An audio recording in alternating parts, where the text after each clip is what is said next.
record to the computer. So let's see, my name is Etienne. I've been keeping bees in the Yukon for close to 10 years now. I kept bees in northwestern Ontario, so north of Lake Superior, just north of Winnipeg, but on the Ontario side. So I kept bees there for about 3 years.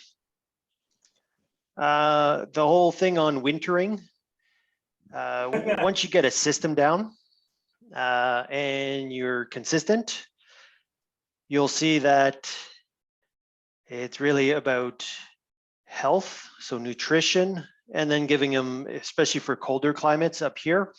So Montana's borderline, but I still think you guys should at least have some insulative protection. But up in most of Canada, we do need insulation to survive. That'll be a later talk, because for those who have the slideshow, there's like 206 slides.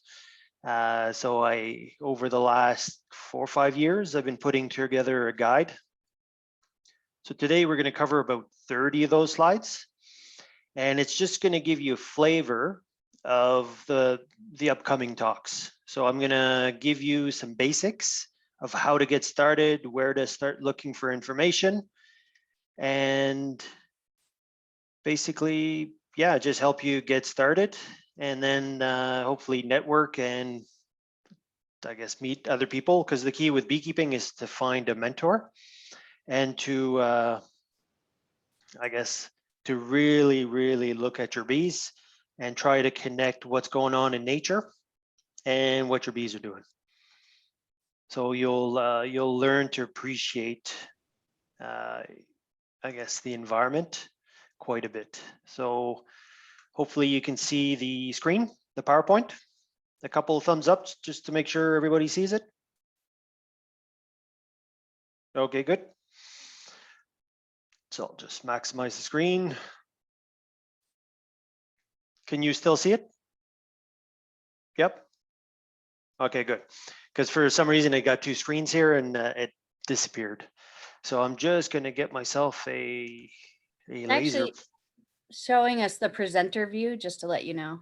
Okay, good. I'll disconnect this other screen.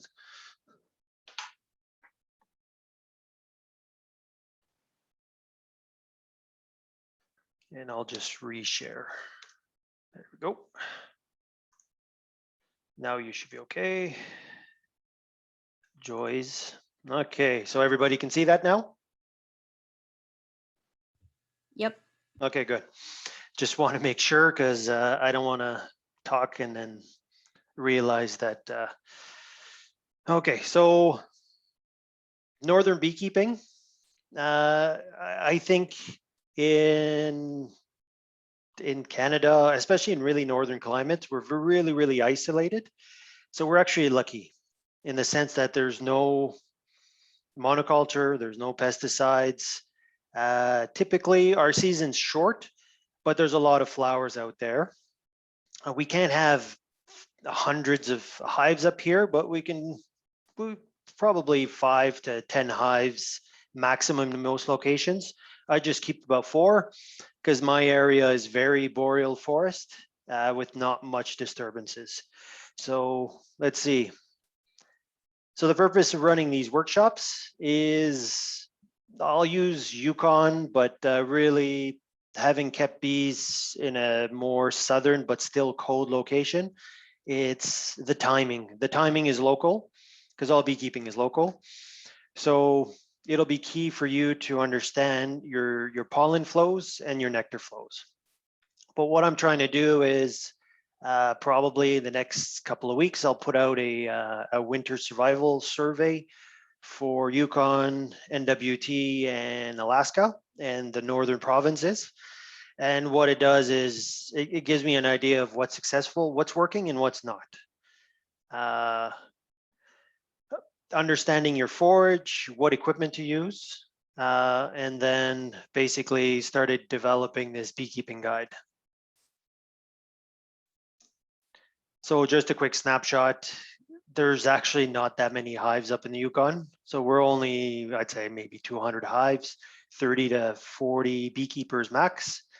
Our biggest beekeeper has about anywhere from maybe 40 hives, and he's in Watson Lake, and they focus on fireweed, and he puts his hives on old burn areas.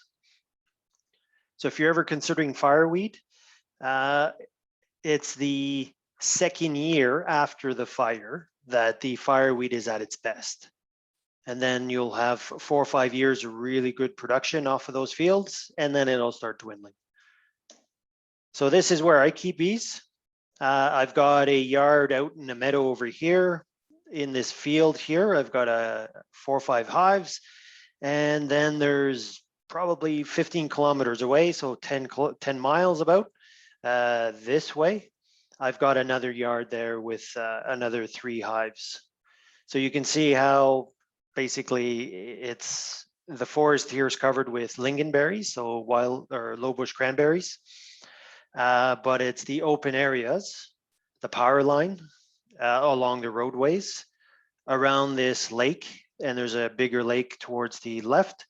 So that's where most of my forage comes from. I will cover honeydew honey in a future talk because spruce and pine and deciduous trees actually produce a pretty nice, I guess, forest honey. So it's not nectar, so it's actually coming off aphids. So I currently have about 10 hives, 10 colonies, 1 nook. My nook, every year I experiment with different setups to see what works best. So last year's setup worked great, and this year it's there, but the cluster's just about baseball, maybe softball size. So I'm hoping the queen is still alive because it's a Yukon race queen, so I may use it requeen, but that nook probably won't make it.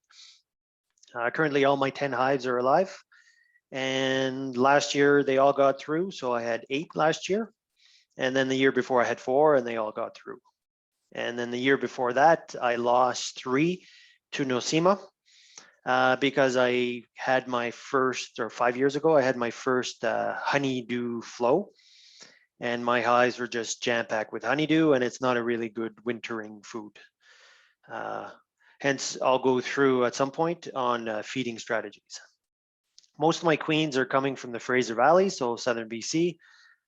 There's a couple of California queens in there, and then I've started raising my queens. So they're carniolans, so carnies. And from my survey, it looks like most of the carnies that people use are the ones that have success. Saskatraz is a hybrid of that, so a northern breed, so that works also good. So my goal is just to have 8 to 10 hives and to maintain 2 to 4 nucleus hives. And in I guess, if you know Hive Jive, I think it's a podcast from last week. They spoke about resource nucleus colonies. So if you like listening to podcasts, I'd say listen to that one because it's a really good skill to have in your second year. Because typically the second year is when you're going to have to deal with swarms, especially if you overwinter well. I'm actually very flexible. My favorite approach now to wintering is actually single, so a single box, because my colonies are healthier, the bees look better, they're nice and condensed, and then they just shoot off in the spring. I do doubles and I do singles in these 10 colonies. I'm a bee geek, I admit it. I have temperature sensors and I have a weather station because I really wanted to understand my environment and how my bees reacted to my environment. Because northern boreal forest, there's some in Alaska, but where we don't have, I don't have clover, very much clover, very little disturbed soil. So it's all really native type flowers. So today we're just going to cover some basics. I'll introduce a lot of the concepts here. I'll cover some of the slides and some of the concepts at a fairly high level. And then basically, I think I've booked this one, and I'm going to book one every 1 to 2 weeks.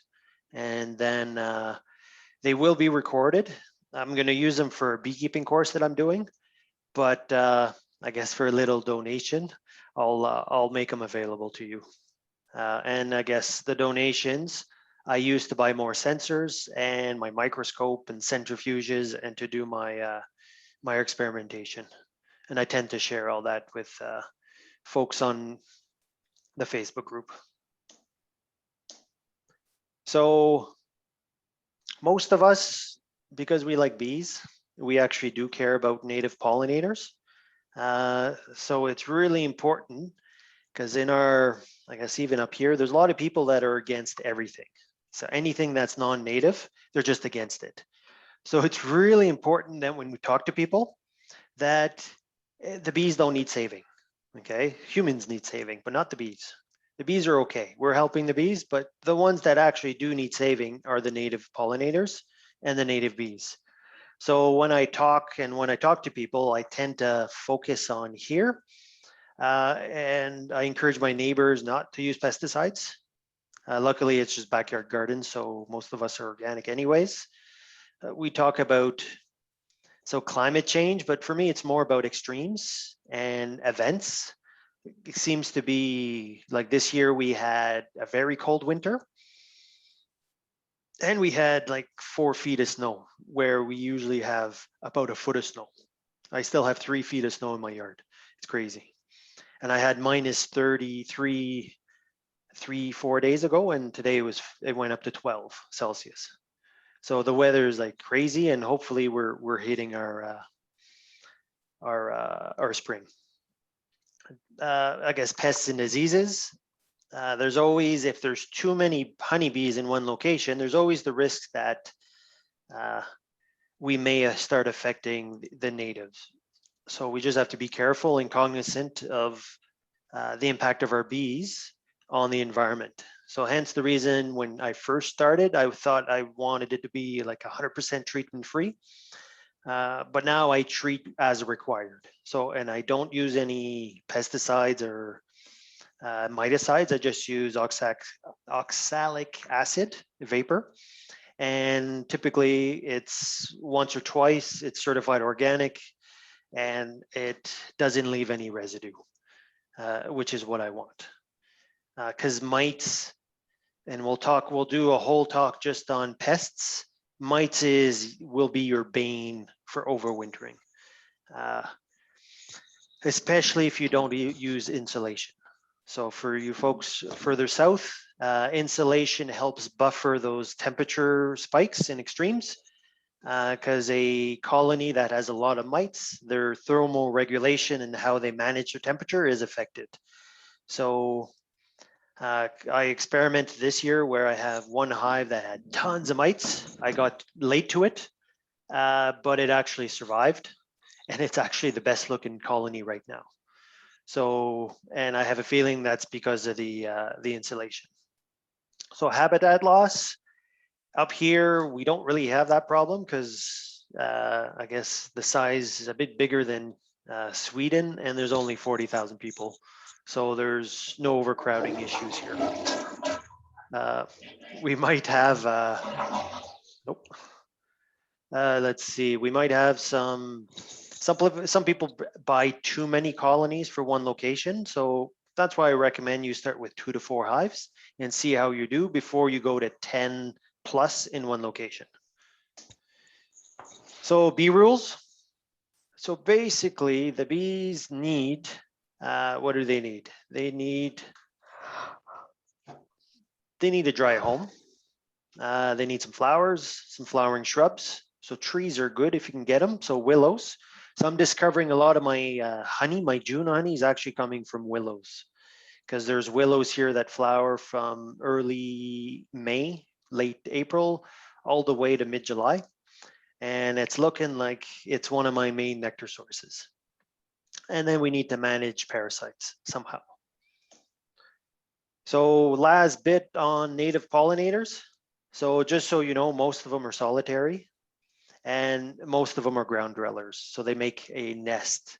Like bumblebees like using vole nests. We have big gardens here and that's where the wasps and the bumblebees like making their nests. So I won't go through this too much, but that's that. So you'll see I'm covering slides. So I'm going to go through a bit of biology just to show you, give you a flavor of what I'm going to cover in the other talks. So one key point is, I guess, anatomy. So I'm pretty big on biology when I run my workshop, because you need to know how everything affects the bees from a physiology, from a biological type perspective. Okay, because you got your worker bees, you got your queen, and then you got your drones. And then each one have their particular, you guys mind muting yourselves? Let's see, so yeah. So anyways, they all have their own behaviors, their own triggers for different things that they do. So we'll start easy. So there's a colony. In there, you've got a single mother, so a queen, and you've got thousands of workers, and then you've got a few hundred drones. And I guess in general, most of them have their own tasks, and it's age-based. So part of biology is understanding the age of your bees, because as they age and as they hatch, it starts telling you different things. So let's see, I'm just gonna mute somebody. Okay.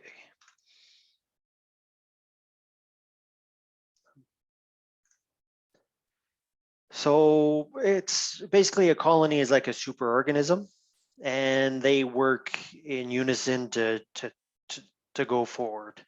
The art of swarming, them swarming, when you first start, you're scared of swarming. I love swarming, because if they're swarming, it means my bees are healthy and I can do splits and grow my colonies. But you need to be proactive, and it's something we'll talk about. Okay, so the nest, so it's dark. It's typically a hole in the tree. So our trees up north here are too small to really house any trees. So if you get a swarm, it'll go in your neighbor's shed wall or something like that. So there's wax. And again, in the full course, or the full workshop specific on biology, I'll go through this. One key concept is bee space. So 3/8 of an inch, about 8 mils. That's the space. If you leave too much space, you'll get wax and burr cone, it's called, all over the place, and it's hell to manage. So you might forget to put a frame in, just because it all happens to us, and then you'll come back and you'll see there's this big massive chunk of wax built in that empty space. So you'll do it once or twice, and then you'll be good for a couple of years, and then you'll do it again and it'll happen again. So we're humans and it happens. So just remember bee space. And if you build your own things, you want to make sure the gaps and the edges and your spacings are no more than 3/8 of an inch. So basic sequence. So some of you have gotten your bees. If you haven't already, sometimes when you buy a package, you can't really pick the type of bees. You'll just get a stock queen. And maybe later in the summer, midsummer, you might requeen that colony with a northern queen or a specifically raised queen that you're looking for. When you first start, you're not really too connected to the bee breeds. But I'd say if it's cold where you are, I usually stay away from Italians, because they starve a lot, and they're not the best wintering bees. So like I said, the darker bees, the Cornelians, the black bees out of the UK, or the German bees, those are all the ones that tend to do well. I think Buckfest does okay too. Russians, I know folks in Alaska have been going for Russians, but all the ones that did my survey, the ones that had carnies, so Cornelian, did well, and the ones that had Russians didn't do too well. So I'm not sure if it's just a bad batch, but I'm sticking with my carnies. So you'll need some protective equipment. I've been doing it for 10 years. I hate getting stung. I get stung here and there, but I always wear a veil, because I don't like having a swollen face. And this year I'm getting little gloves, little medical gloves that I'm going to use to get more in touch with my hives. I do go gloveless sometimes, but I need to do it more. So if you're going to go with depth, so my main colonies, because I use singles a lot, they're deeps, but those are my brood boxes. I only move them once or twice a year. And all my honey boxes, I use mediums. And again, I'll do the reason, the challenge with first year is you have so much to learn. Okay, so that's why if you can go practice with somebody, you can just watch another beekeeper and how they move. The problem in the Yukon is we have no, when I had like 6 years, I was like one of the most experienced beekeepers up here. And there was a couple more that live really far away. So there's no experience in the Yukon. So we have no mentors to watch. So I'm Beekeeping for Dummies was my instructor.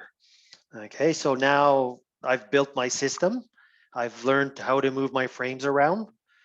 And probably in another talk, when we do the inspections, I'll bring a box and I'll put a camera and I'll show you frame manipulations and flipping and all that. And it won't be a PowerPoint. It'll just be a box in a room and I'll have all the different equipment and I'll go through that. So basically this is big. So Bernie there, who's on the call, he helps me set my hives up for winter. Sometimes these deeps are extremely heavy. Okay, so they're even over 100 pounds. So if you divide that by 2, it's still 50 pounds per person to carry. So hence the reason I tend to not move my hives very much. I move them once a season and then I move them back. And then the mediums are a lot more they'll reach up to 75 pounds on a really good nectar flow. Number of frames, I have 10 frame boxes, but most of my boxes have 9 frames. Okay, so there's no rule that says you need 8 frames or 10 frames. And I have inserts on the outer edges to fill in those gaps so the bees don't burr comb it. So what it does is it actually reduces the weight some more. And when I go into wintering, we'll talk about volume of your boxes. Okay, so it's the number of bees to the volume to the R factor of your boxes. That's wintering. So the health of your bees, how many bees, and the volume of that box. So if you have too few bees in that box, in your boxes, chances are they won't make the winter. Okay, so you want a good population. So that's why health, feed pollen patties if you need. If there's a pollen dearth, we live in a harsh environment. So if you don't feed your bees at all, they won't make it. I'd say especially the first year. Don't take chances the first year. You want a really strong box of bees. The worst that can happen is they don't take the feed because there's more nectar out in nature and that's what they want. Or they don't take the pollen patty because there's pollen coming in naturally. Okay, so that's that. So foundation type, I've gone with plastic dip. A beekeeper gave me some stuff and some sheets of wired wax, but it froze and it just shattered. So I just used this dip stuff. Because when it's minus 40 out, it's minus 40 out. So sometimes those outside frames get really, really cold. And if they don't really have any honey in them, then wax is really brittle. And then bee yard location. So I'd say north of 60, anybody in NWT, Alaska, or Yukon, it's 100% sun. You want them in the sun because our days are long, but I'm not sure about probably southeastern, like interior Alaska for sure. It's just our diurnals. So like the shade temperature is like 5-10 degrees cooler than in the sun. So, and in basic, it makes a huge difference. So I'll cover this in the next talk, but there's all these components. So I use polys. So polystyrene hives because it helps me with my insulation and it actually works better up here. And then wooden hives, I've got a couple of wooden hives that I've used in the past and I just don't use them now because this way I don't have to worry about insulation much. So just typical costs is these are Canadian dollars, but if there's any new beekeepers, you can see that a wood setup and a poly setup, it's pretty much the same price. Uh, this was a few years back. What kills us up here is the shipping. The shipping sometimes is as much as the cost of a hive. So it almost doubles or adds a good 50, 60% to the price. Hence the reason it's good to get in the group and then do a big order and stick it all on a pallet. So let's see, primary job of a beekeeper. These are rhetorical questions. When I do the course, it's more interactive. The challenge with Zoom is it's hard to ask questions. But anyways, for us, it's to keep our bees, to give them what they need to be healthy and to prosper. It's not to overmanage them. So when you first start, you might want to be in there every day. I'd say wait every other day. So try to do 5 days. 5 days to 7 days is perfect to give your bees a break. But it is important that you look in your hive to see how things are going.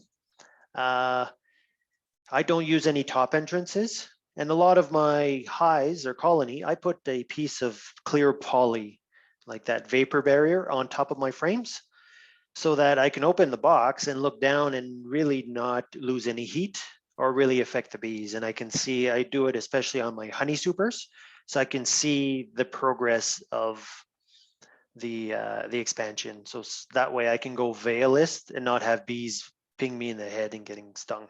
So I can just pop the lid and have a quick look and not worry about the bees coming up. So really winter, it's all about spring. Okay, so you read a lot of these Facebook groups and everybody starts talking about getting ready for spring or for winter in fall or late summer. It's too late. Okay, so if you set your bees up wonderfully in the spring and they grow and they're healthy and you manage your populations and you notice that there's say a pollen dearth. So a dearth means nothing's coming in, and you put pollen patties and I'd say that's the challenge with the first year is to notice these things. Okay, it's more than the first year, so it's the first couple of years.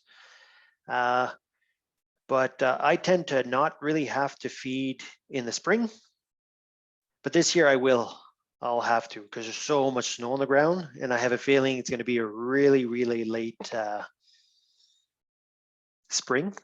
And so I'm going to make some feeder buckets that I can just stick in the yard or in a covered porch and then take out and just give them some 2 to 1 syrup. So 2 sugar, 1 water, just to give them a boost.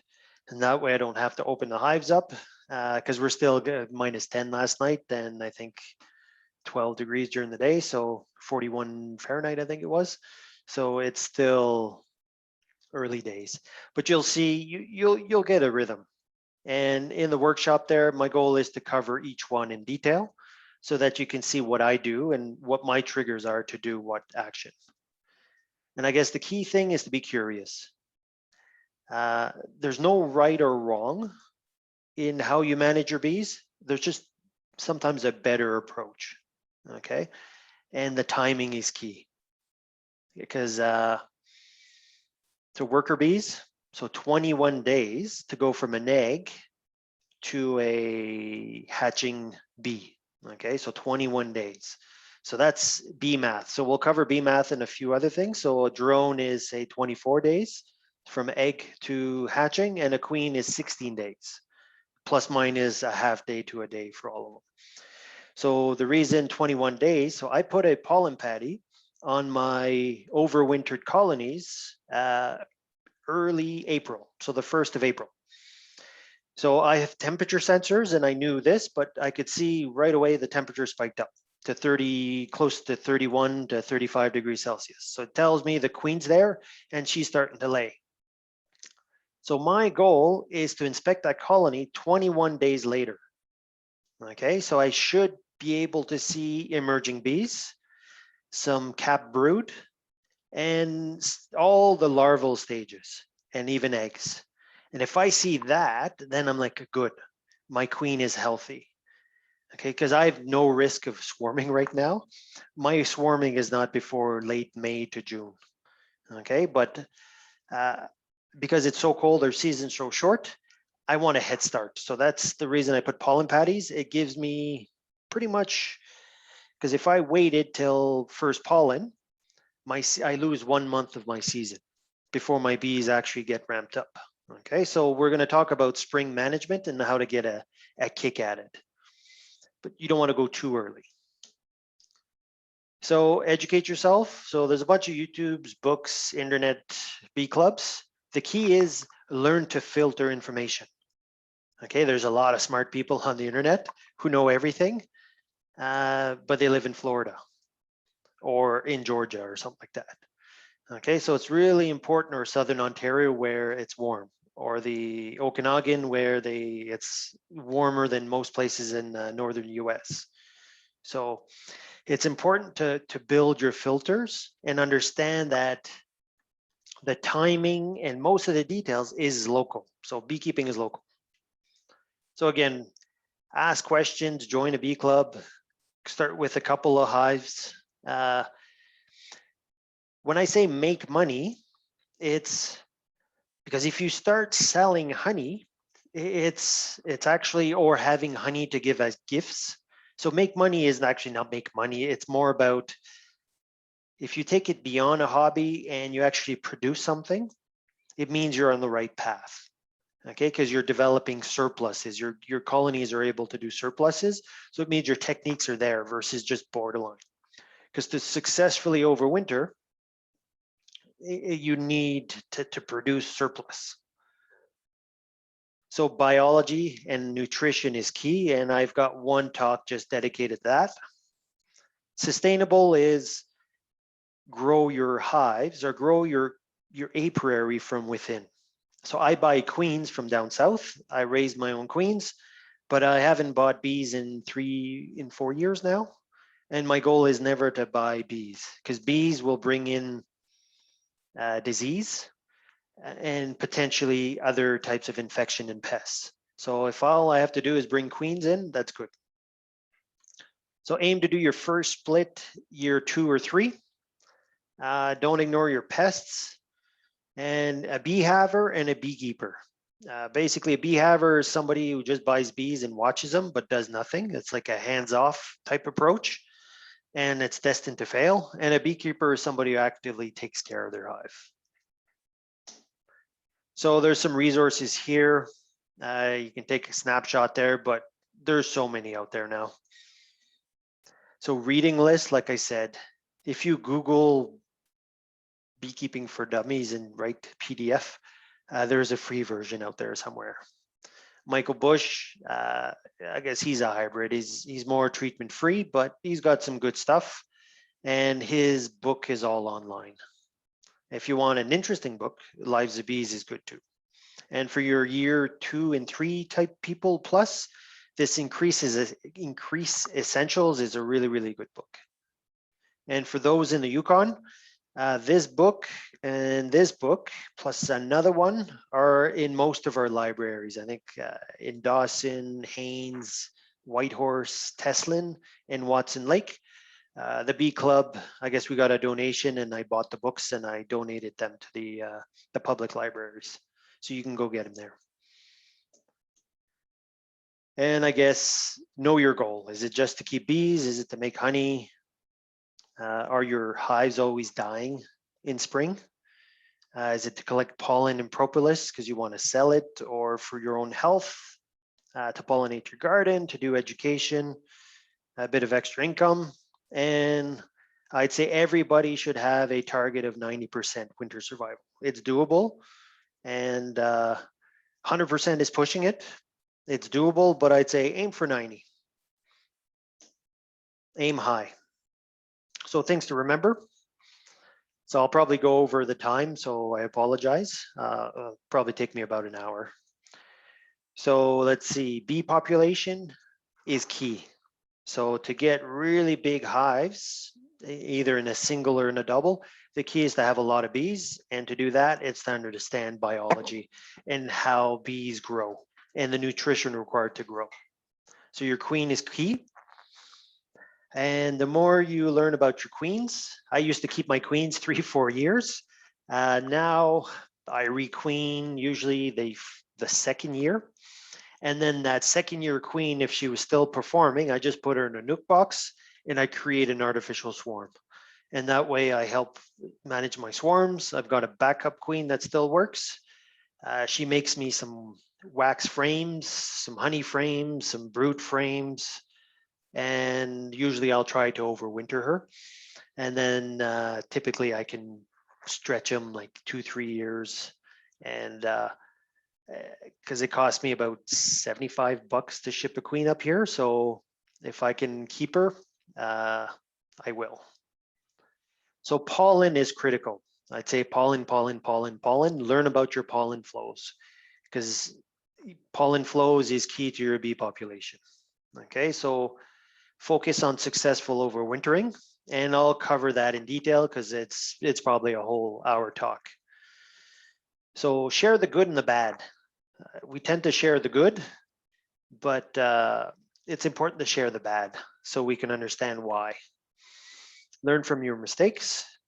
Find yourself a beekeeping partner.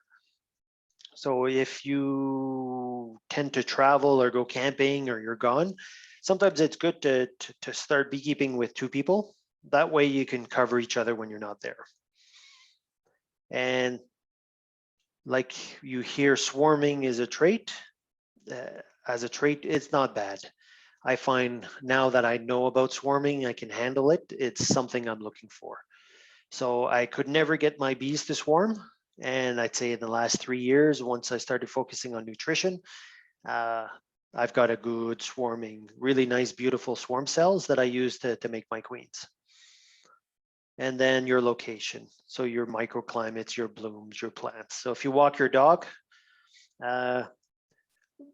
look at the flowers that are blooming, note it down when you come back home to say, okay, what's the date? What flower is blooming? If you see a bee on a flower, do they have pollen on their legs? Because they tend to basically to follow the same flowers.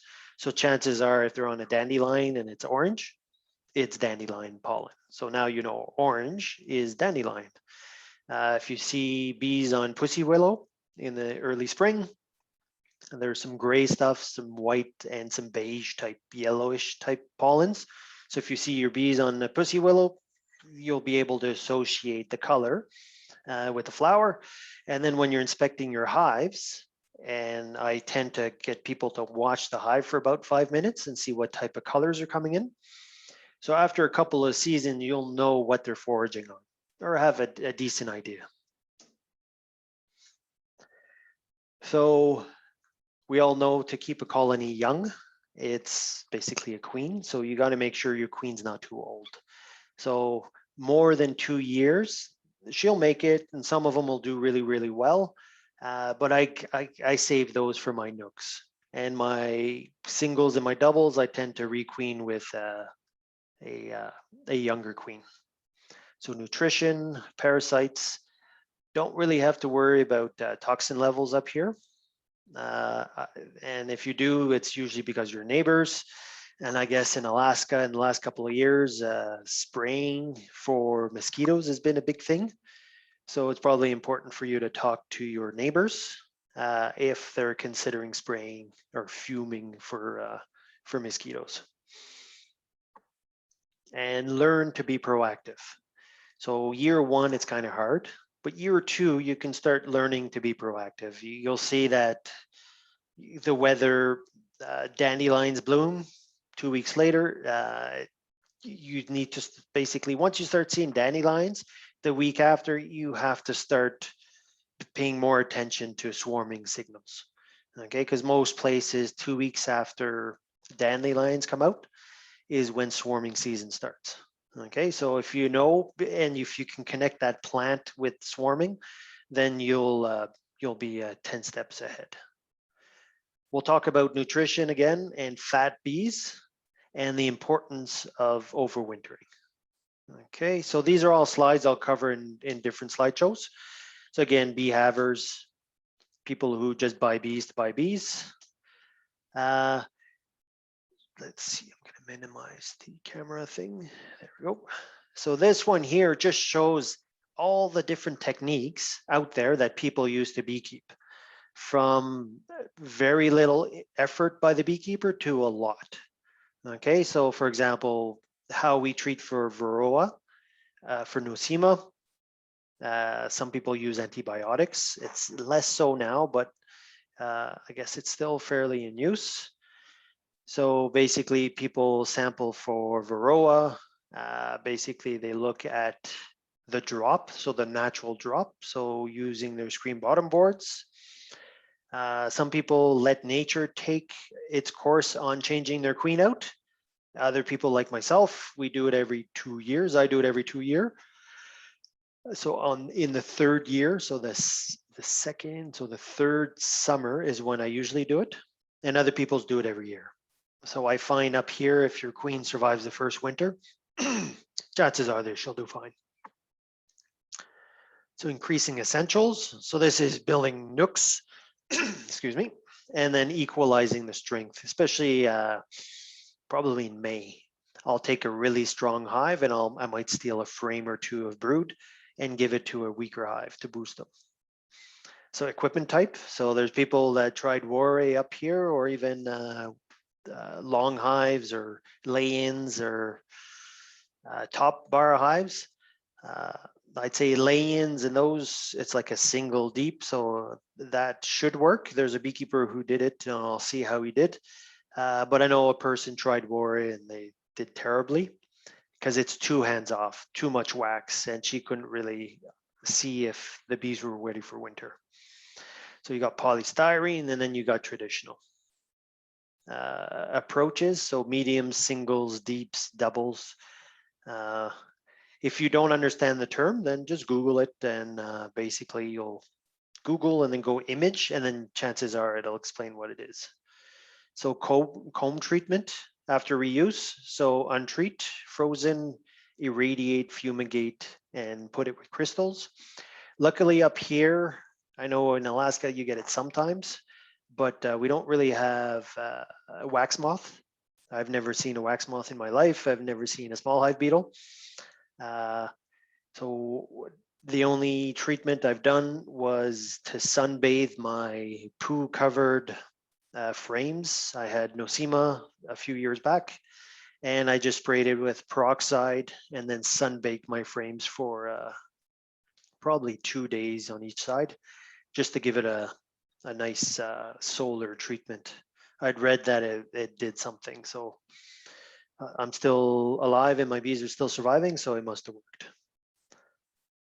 Carbohydrates, so feeding, some people don't feed. So if you're north of 60, I'd say you have to feed at least once or twice a season, especially in the fall, to get those bees ready. And especially if you get darker honey. So I'm doing a honey study now, and I'd say most of the honeys up north, if they're dark, it means there's a lot of honey doing it. I'll be able to prove that soon. And if you do have honeydew, it's not a good overwintering honey, because I guess the gut, there's a lot of solids, and the bees have to poo, and basically there's no cleansing flight for most of the winter. So basically my bees' last cleansing flight was mid-September, and they didn't cleanse till 3 days ago. They had a bit of minor one at the beginning of April, but the first cleansing flow was really maybe 3 days ago. So protein we talked about. So some people use dry pollen and patties. Most of the pollen patties in Canada have real pollen, so either 15% or 55%. So usually if I can get my hands on the 55%, I'll use that, but the 15% is good. And I know in the US, a lot of your pollen substitutes don't have real pollen in them. So I'm pretty sure if you go with global patties they sell in the US, you can pick either 15 or 55%. And then wintering, basically dry sugar, fondant, or nothing. moisture quilts. These are all things we're going to talk about. Insulate, don't insulate, and top entrance, yes or no. So I haven't used the top entrance in 5 years and basically, or 4 years, and I haven't lost a colony since then. I've lost 1 or 2 colonies in June because of nosema, but I've never had a colony starve. And then again, the bee goals, so harvest honey, so basically pollinate, make bees, and then do you expect income, yes or no? So it just gives you a good overview of all the different techniques out there. And I stole that, or I adapted it from a paper, Robin Underwood. I'd seen her presented in Montreal, so I thought it was a really good one. So I put the reference up here. And basically bee biology and learning about bee biology, it'll help you know what to look for. So basically which to choose, why you do them, and when to do them, and when not to do them. So like I said, there's lots to learn. And for example, Warray, I've never done it, so I don't know Warray, other than I've seen people fail up here and I'll just stay away from it. Okay. So I'll do a whole talk just on weather, but once you understand weather, so basically at around over here at about just over 40 degrees Fahrenheit is when the bees start foraging or cleansing.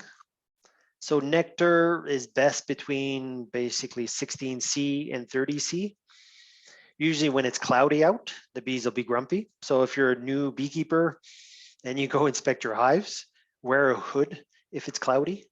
Don't care how brave you are, just because once you get stung, you might react, and it's the shake-in might trigger some reactions. Again, rain is not very good for most things. So last summer it was cool and really wet here. And in a wooden hive, they start clustering at 8 degrees Celsius. Okay, so my polystyrene, they don't really start clustering until -10 to -15. So you can see how the enclosure, especially without a top entrance, gives them that much more protection. It gives them about 20 degrees protection from the outside. So just to put things in comparison, so this year we're actually over 100. So this winter in my location, so my location's about 35 kilometers from Whitehorse, but I calculated it and it's been about 35% colder than Whitehorse. But my winter this year is like Fairbanks' winter last year. Usually we're slightly warmer, and then Dawson is the coldest. So there is a beekeeper who does really well in Dawson, and I'll go through how he protects his hives. So you can see how Mike Palmer, Mike Bush are over here. Montana, Missoula is over here. And you can see how I put this red dotted line. And I'd say that's my gut feel where you start getting benefits with insulation. Below that, you can get away with it. Just the clusters enough to protect that colony. But if you get a polar vortex in say in March or April, that's where your bees are at a smaller population and they may not be able to protect themselves against that polar vortex. If it happened in November, they'd be fine, but at the end of the winter, they've lost a lot of their population. So again, learn your flowers. You don't need to go collect pollen right away. So I do it for my microscopy and doing some my science projects, but you don't really need to do that. Diseases we'll cover. PMS. So this is actually signs of PMS. So it's parasitic mite syndrome, and it's where the thing is this colony did not have any mites. The mite count was extremely low, but it came from I guess it had a high virus load from the past. So you don't necessarily see mites, but they had a stressor. So we had a heat wave where there was a pollen dearth and a nectar dearth, and I didn't do anything. And basically they started showing symptoms of chalk brood and sac brood and really like EFB, so European foul brood, but it was probably more of that snot brood stuff. So, and if you don't know what I'm talking about, that's good. Now you know something you don't know. But ultimately, I fed them sugar syrup 1-to-1. I threw on a pollen patty, and then within a week or two, things were back to normal. So you can see how nutritional stress is a big trigger for diseases to come out. This is wintering. So health, food, and the enclosure. So right now, most of this means nothing to you, okay, if you're a newbie. But what I'm going to do is, this is one of the last talks on wintering. So we'll talk about health, we'll talk about food, we'll talk about the house, some of the diseases, some of the biology. Some of the blue boxes are management techniques. So you'll see how all these boxes start fitting together later on. So if I tried explaining this now, most of you wouldn't get it. The fellow with 50 hives probably knows exactly what I'm talking about, but that's why we need to take it in steps. So basic Northern Beekeeper calendar is basically, I buy books and I read, and if I have to buy bees, I'll buy them in January when I get first pick. February, I do cross-country skiing. There's not much I can do. I might read a book. In March, I'll start cleaning up my gear and getting things ready and assembling new boxes and things that I may have.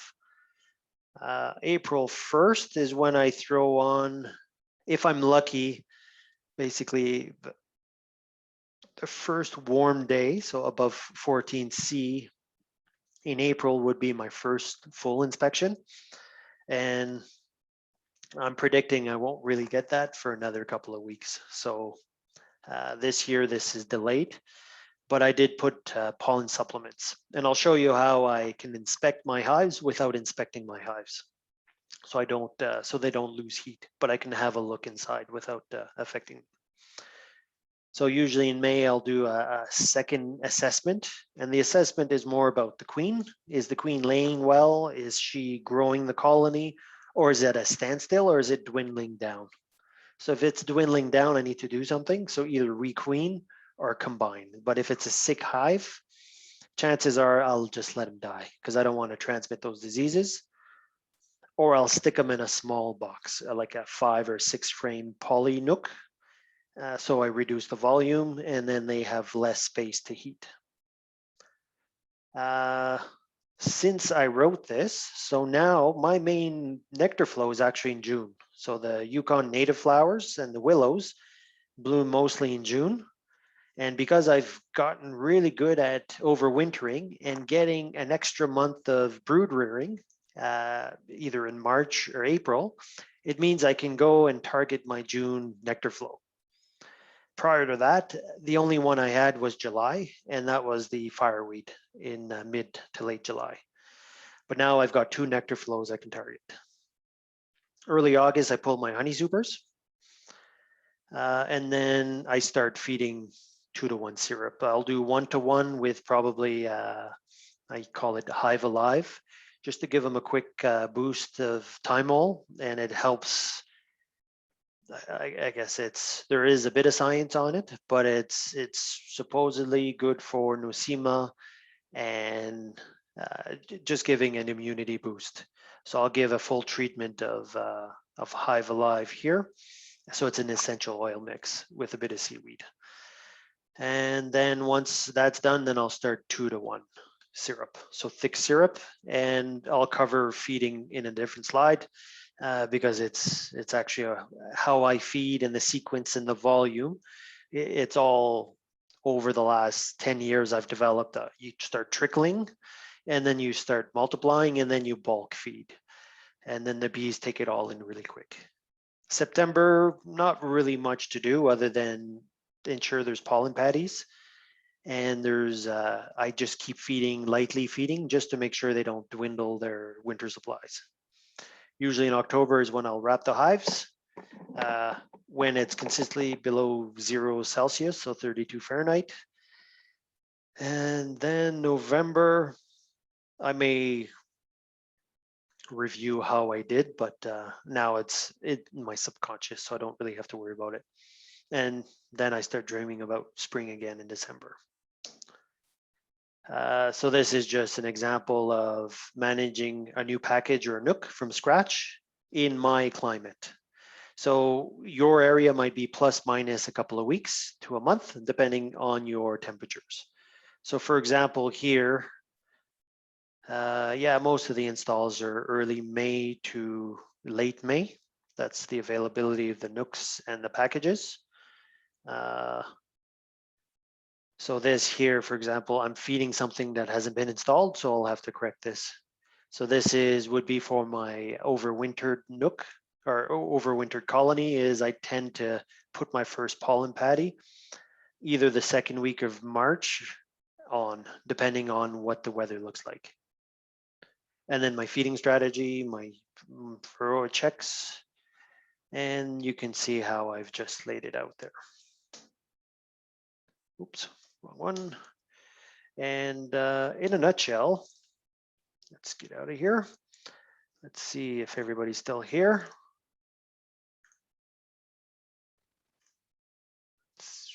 Okay, there we go. So I'll just stop sharing. I've got to I'll close this. Okay. I just moved to Mac, so I have my first Mac, so I'm still learning where the buttons are. So we can go to the Q&A if anybody has questions. There we go. There it is. I've got a question for you, Dan. Yeah, sure. Stop share. There we go. You mentioned in a northern climate. I'm in Whitehorse. I'm up north, like you. You said in the north for sure placement is in the sun for beehives, correct? Yes. That's where you're plan to put them. With some north protection. So Sorry? when I do the next talk, what I'll do is the next start is we'll cover, let's see, what I can do is I'll reshare the screen for a minute and I'll just zoom through what I'm going to cover in the next talk. And it'll give you an idea of where we're going. So let's see, share PowerPoint. And you'll notice I talk to myself. So you can see how, so I'll actually go through what the different boxes are, what some of the different options are, why, for example, us in the north, we use Vancouver a lot, is because we have a direct flight air north that can fly up nooks and queens and supplies, and there's 2-3 good suppliers in Vancouver. And Marlene at Behind the Barn is going to be bringing some nooks from Urban Bee Supply, I think it is, in Vancouver or Richmond. So, but she'll be using an air north flight. So we'll cover basic protective stuff, tools, so the types of equipment. We did that. I'll show you how, basically quick on, the problem up here is if you don't have a garage, a heated garage, I do my painting outside and it's usually too cold. So it freezes at night. So my paint never dries properly because I don't have a heated garage. So I would recommend you paint in fall or at the end of the summer so your paint cures properly. Because most of us, if you paint outside, the paint will never cure and then the bees will just chew it off. Or after it rains once, it's just going to peel off. So here is my typical bee yard. So this is a person in Haines Junction. So you can see how she has a north and I think an east wall. So the mountain sides are here. So you can see how she's protected her yard, and then bare fencing. My yards now have, I use pallet fences, so good wind block, and I put black geotex all around it. and it creates a nice microclimate in here. So it heats up much quicker. And usually there's no snow in here and there's still snow out there. So it speeds things up, because right now the bees are just dying. Like I've sprinkled wood ash everywhere to try to speed up the snow melt and to darken the snow so the bees don't nosedive in the snow. Let's see. Talk a bit about bear protection. So this is one of our local bears. Urban beekeeping. So if you're in town, so I think Whitehorse either have or will really soon be passing their bylaws on beekeeping. So I think it's 2 colonies in 1 nook. We'll talk about installing your nook, give you some advice. And then the next one after that, the next talk would be bee biology. And if I zoom through, so what I'll do is just do that. So you can see how, let's see, oh, there we go. So let's see, urban, so now we're biology. We'll cover the bee math, the annual cycle. Basically, I'll cover a bunch of stuff, genetics, the types of bees inside the hive, what to look for in the different frames, what to look for when you see your brood pattern and some pollen and some nectar and what it tells you, some common bee behaviors. I'll just move that. Oh, Ash, you have a question? Yeah, I just had a question. In the one slide, it said if you're a new bee, like if you're new and you want to start small but not too small, so 2 to 4, but like why wouldn't you just want to start with 1 hive? So, because bees are weird and it gives you a comparison point. So, because you'll see that, how do you know if you've never done it before, how do you know a colony is doing well? Okay, because you don't know yet what good looks like. Okay, so when you have 2 colonies or more, it's easy to compare. So, for example, the first year I did some in the Yukon is 1 colony, just sucked, didn't do anything, and crawled, and then the other one was just booming the whole summer.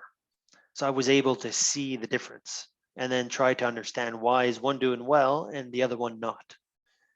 Okay, so the other thing you can do if you only want 1 is find yourself a bee partner or somebody else doing bees around you and see if you can go see their boxes, and then you'll get a comparison point, because you'll see their bee boxes pretty much at the same time as you see your own boxes, and then you can see why are their bees doing so much better than my bees, or vice versa. Okay, so it just gives you a comparison point. Make sense? Yep, thank you. Dana? Yeah, so I have a question. How does a nuke differ from a hive, and how long does a nuke last? I thought nukes were basically for transport or something. I mean, I'm pretty new to this, really. So is it something that can be permanent, or what's the difference between the 2?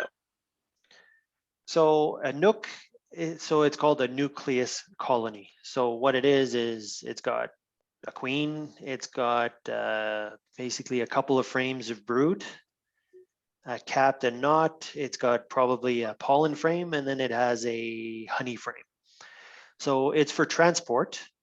And so there's the nucleus colony that you buy. So I'll cover overwintered nooks, where you're buying a mini colony that has a queen that overwintered 1 winter. So she's a proving queen. Okay, so that's what I look for when I buy nooks, versus an assembled nook where they just throw a bunch of bees and put random frames in there, or they put frames and then they put a cage queen in there. So that queen may not be linked to those bees. Okay, so you can ask, usually they might cost a little bit more, but you ask, is it an overwintered nook or is it an assembled nook? Okay, so that's nook for beginners. And then there's the other nook I'm talking about, it's how I manage my swarming, is I'll find the queen in my box. Say the box is a 2-year-old box or 3-year-old box, the bees is just full of bees. I'll take the queen, I'll put her in another box. I'll steal a couple of frames of brood, a frame of honey, and there's my nucleus. So I'm creating my own nook box. And then I might buy a queen and then requeen my old box. And then I've just averted swarming. And if I do it well enough, then both boxes may actually produce honey. Or I may just maintain that as a mini box. And every time that they get too big, I'll take a frame and give it to another weaker hive. And then I'll just put an empty. And then I use it to basically make wax and makes honey frames. And it's called a resource nook. Make sense? Okay, yeah, so essentially you can just continue to add to and take away from that nuke. It doesn't necessarily have to be an actual hive, correct? So a beginner, like the first nook that you buy from a vendor, if it's a really good nook, you don't have much time, in the sense that it's booming, it's fed, it's hungry, it's got lots of brood. So that one frame of brood is like 7,000 bees. So it'll double the number of bees in that box if it's a really nice brood frame. So, and they run out of space. So swarming is all about space management. So hence you just throw it in a single box to start off. And year 2, you can actually get better because you'll understand the dynamics better. Sounds good? So yeah, you'll see that. I'll just zoom by there, but we'll cover the whole topic, just nutrition. I'll get to you and Ash in just a moment. I collect pollen to see what pollen is coming in from a variety perspective, because the challenge in the Yukon is after mid-July, in my location, we go to one pollen, and it's fireweed. And it's a good pollen, but then the weather is dependent, so it may not be good. So it's usually my cue. Once I see the colors, so if it's all green, then I start feeling pollen patties. If there's still other colors in there, then I might hold off a bit. Okay, but and then you can see over here how there's lots of colors. There's some brassicas in there. There's some let's see, some dandelion, some hawkweed, some fireweed. I think there's a bit of clover in there. So you can see there's a nice mix of stuff. Okay, so we'll do an in-depth, a deep dive into nutrition, and then we'll jump into up north and probably down south. If they can't find anything, the bees will actually start collecting rust. So rust spores off of rose hips, off fireweed, off willow, and it looks like pollen. Okay, so it's like orange or red. So you think, wow, what's that? And I have a microscope, so I checked it, and now I know when they're collecting rust. So we'll talk about feeding strategy, what you want your honey frames to look for, and just basically a bit of things. We'll cover honeydew, so these wonderful aphids. See how the honey is nice and dark. If you market honeydew properly, if like in the Yukon, we get a lot of European, like Swiss and German and the visitors, especially non-COVID times, and they love forest honeys. Okay, so we could probably get a nicer price, and it's probably closer to medicinal honey than anything we could ever have. So a bit about climate, bee forage, and what I'll do is I'll mix some of the slides together. We'll go into the different things. So I've got a bunch of stuff that I can cover. And then at the end, it's winter. And I'll show you different, basically different setups that I've used and other people have used here successfully to overwinter, and some of the good and the bad. And for example, a lot of people use candy boards, and I'm actually going away from it because they never use it. But I need a feeding slot. So I'll show you how I build a feeding slot into my system in the middle here, so I can feed in this early spring, late winter. Okay, so anyways, that's that. And then later I'll probably cover so this spring management, and then missed topics depending on what people want. Some people are curious about single management, so it's probably more of a second year topic about using a single box. But yeah, second or third year is where you might think about it. So any other questions?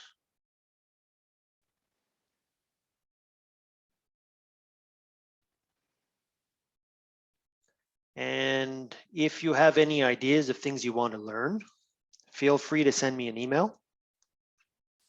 And I'll be super happy to, I guess, because I want to give you what you want.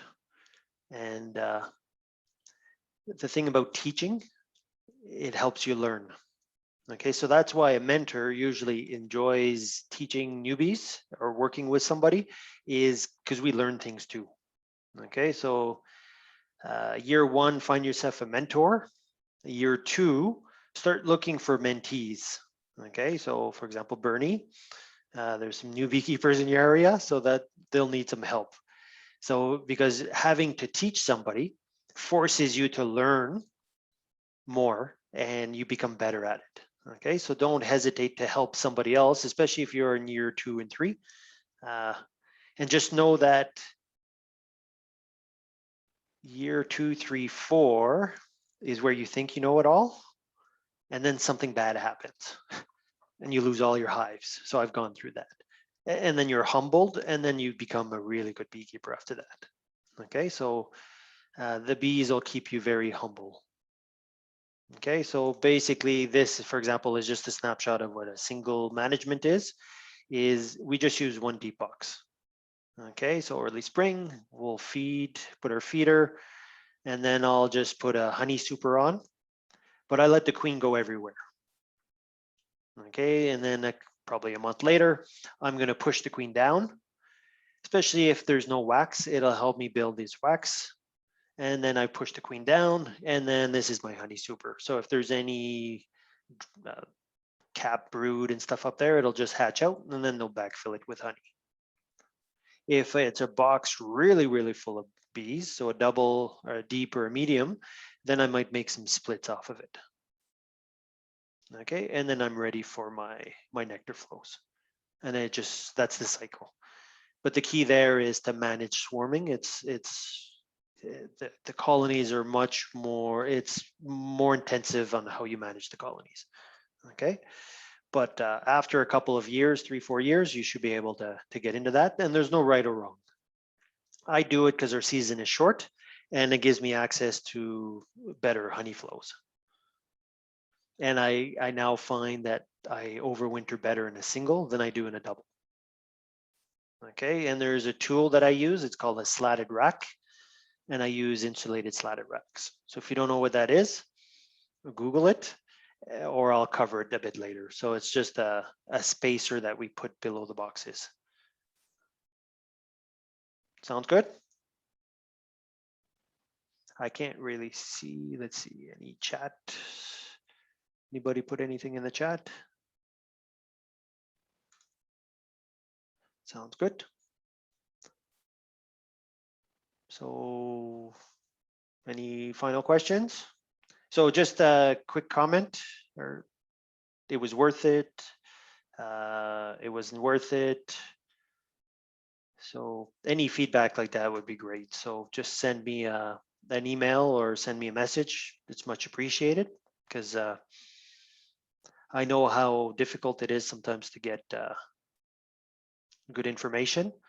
And like I said, build your filter, your local filter, because there's a lot of people, because I get a lot of my techniques and approaches down south, like came in the guy from Tennessee, and there's Ian Stepler in Manitoba, the Canadian beekeeper. He winters indoors, but a lot of my techniques and things that I do, I've adapted from their approaches, but I've had to put a northern filter on it. Okay, because it just won't work if I follow their advice one-to-one. And that's bee biology. Sounds good? So again, much appreciated.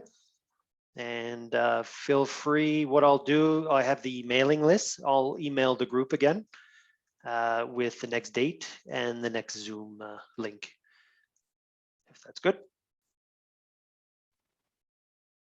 And yeah, the key is to be curious.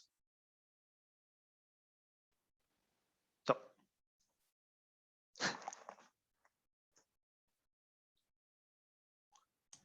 Thank you. No problem.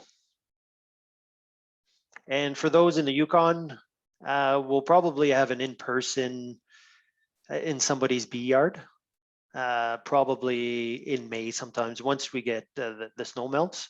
So we'll all get together somewhere in person, and then you can actually see a bee box, and we'll do some hands-on stuff.